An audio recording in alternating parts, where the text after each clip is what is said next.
Hello everyone, version 1.0.10 has been released inside Sssnaker and everybody should see it by now. In this video, we're going to be going over the things that came with it and go through a little bit of gameplay on chapter 26. If you're like me and have already beaten the game, then chapters 26 through 30 should be pretty exciting to you, but if you look inside the chapter screens, you can see they already have the graphics going up to at least what I can see, chapter 34. They also mentioned the Wondrous Adventure Carnival Exchange event, or what I'm calling the Wacky. How you like that one? But we still don't know when this is coming, and a lot of people are confusing this with the daily rewards that we see. That was kind of a surprise. This is going to last more than 7 days. We've seen this in the other games where you pretty much log in and every other day you get a chest on top of getting that daily reward. They also mentioned this season pass, which if you log in, you are not seeing it already. Typically when Habby announces one of these things, usually 3 days to 7 days later, it'll finally pop up and they can be anywhere from $10 to $20. Usually the first couple of months is going to be a free side and a paid side, but give it a couple of months and they typically will add kind of a middle tier like you saw with the growth fund. They also mentioned online issues fixed, and there's not a lot that was said beyond that, but what we are seeing is they dropped emulators from the game, and if you do have an auto clicker on your phone, whether you're using it or not, the game will pick it up and tell you to delete it. For anybody on iOS like myself, these auto clickers are just a way that players could set the phone down and let it get experience, coins, and gear all on its own.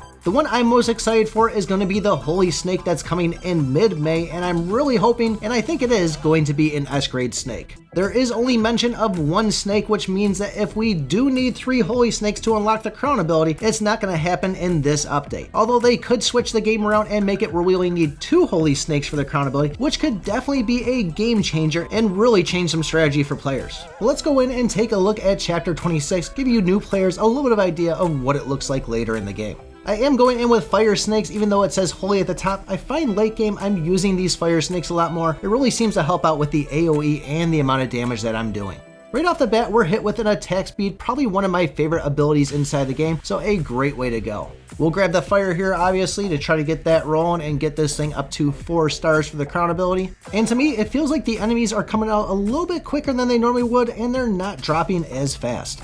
We are going in with full berserk gear, and for attack, we're sitting around 37k, for health at about 110k. This is our first sign of a new monster, the Bone Spikes Warrior, and we won't actually see the animation attack in this one because I killed it too fast, but we'll skip forward right now so you can see. And this attack is a little bit delayed, and you can see the cone area on the ground there. It doesn't seem too bad when there's 1 or 2 of these, but if there's 4 or 5 of them, there is a good chance you're going to be getting hit if they catch it at the wrong time. The first boss we're going to have is going to be a recycle one. This is going to be the Elite Necromancer, and I believe we saw this in chapter 11. Same attacks and everything, so you should have this one down. This chapter is also going to have those green vial enemies in there which keep on healing the other mobs, so you will have to get yourself close and put yourself in a little bit of danger to get rid of those before you start taking down the other ones. The next boss we're going to be running into is going to be the Bone Spikes Leader, and just like that new monster, this is going to be a larger version of that. The main difference though is it's going to be shooting in 4 different directions with those kind of spiky cones instead of just the one.